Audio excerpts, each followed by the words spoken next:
కుదరవు.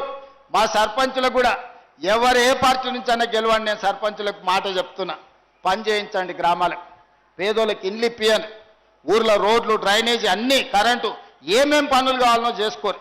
మళ్ళా ఈ అవకాశం రాదు. ఇంక ఇంతకంటే పెద్ద కుర్చీ లేదు రాష్ట్రంలో తేనికే కూడా. కొడంగల్కి ఇంతకంటే పెద్ద కుర్చీ ఉందా ఏనికే? ఇంకా పెద్ద కుర్చీ మనకి ఇచ్చినప్పుడు కావాల్సినవి తెచ్చుకోకపోతే, అవసరం ఉన్నది అడగకపోతే మనల్నే తప్పు పడతారు. అడగని అమ్మాయినా పెట్టదు అంటారు.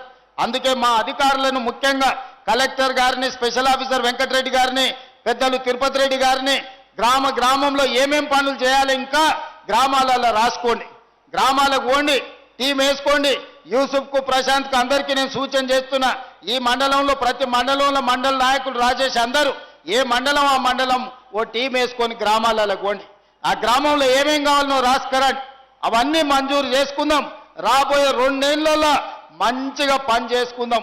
కొడంగల్ అంటే అద్దంలో ఉంది బంగారు తునకలేక అభివృద్ధి అయిందని పేదోళ్ళందరూ ఈ కర్ణాటక రాష్ట్రం వాళ్ళు కూడా ఇక్కడికెళ్ళి పోయేటప్పుడు చూసుకొని అబ్బా కొడంగల్ లాగా ఉండాలనే అనుకునేటట్టు మనం అభివృద్ధి చేసుకుందాం. వాళ్ళు వీళ్ళు చూస్తే అసూయ పడాలి.